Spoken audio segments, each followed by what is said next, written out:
Start. Okay, నమస్తే. మమ్మల్ని ఎప్పుడు మీరు దృష్టిలో పెట్టుకోండి. మాది మాతృశ్రీ ఇంటిగ్రేటెడ్ రూరల్ డెవలప్మెంట్ సొసైటీ, మాతృశ్రీ అనాథాశ్రమం. మేము నడిపే బట్టి దగ్గర 10 సంవత్సరాలు అవుతుంది.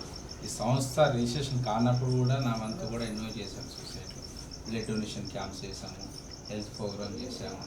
తర్వాత ఇంకా ట్రైబల్ ఏరియాలో కూడా కేరళ అప్పుడు కూడా భారీ వర్షాలు వచ్చినప్పుడు కూడా మా వంతు ఒక యూత్ వింగ్ నుంచి కూడా ఒక సేఫ్ జోన్కి కూడా తీసుకురావడం జరిగింది. దాంతోపాటు మేజర్గా ఇప్పుడు ఓల్డ్ ఏజ్ హోమ్, దీంతో పాటు కూడా కొన్ని యాక్టివిటీస్ కూడా చేస్తున్నాం. సో మాకు ఇప్పుడు ఏంటంటే ఫస్ట్ ఆఫ్ ఆల్ అన్నీ ఉన్నాయి, మంచాలు ఉన్నాయి. ఇప్పుడు వీళ్ళకి పూర్తి స్థాయిలో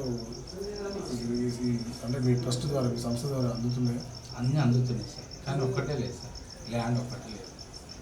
ల్యాండ్ అంటే ఎవరి నుంచి అడిగిస్తారు? గవర్నమెంట్ నుంచి కానీ ఎనీ ఆఫ్ డోనర్స్ కానీ ఎవరైనా సరే. సో మీ సంస్థకి ఓపెన్ ప్లేస్ అనేది మీరు ఆశిస్తారు. ఆశిస్తారు. అది వస్తే ఫర్దర్ సొంత ఒకటి ఉంటుంది. మా వంతు మేము ఈ జన్మకి చేసినాము అనే ఒక హోప్ ఉంటుంది.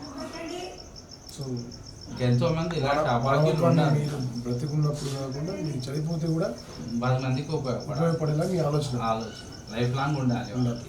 మాకు ఇక్కడ ఇది ఒక నిలయం ఉంది, ఈ మాతృశ్రీ నిలయం ఉంది. ఈ మాతృశ్రీలో మేము ఉండాలి, మాకు ఇది మా ఇల్లు ఇది అన్నట్టు ఉండాలి. సో ప్రభుత్వం నుంచి మీరు ఆశిస్తున్నాం. అప్రోచ్ అయ్యారా ప్రభుత్వానికి?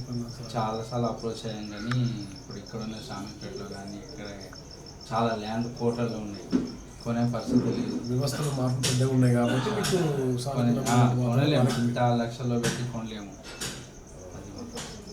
ల్యాండ్ ఉంటే ఏంటంటే ఫుడ్ రకంగా సమస్య ఉందా? ఫుడ్ పరంగా కూడా సమస్యలు ఉన్నాయి.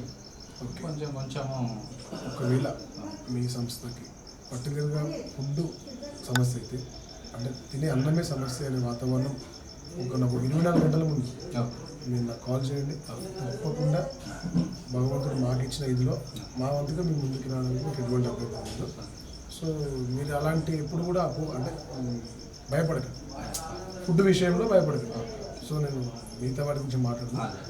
సో నైతికంగా అంటే మానవత్వ ఇదిలో డెఫినెట్గా ఫుడ్ విషయంలో కాల్ చేయండి, డెఫినెట్గా నేను ఓకేనా?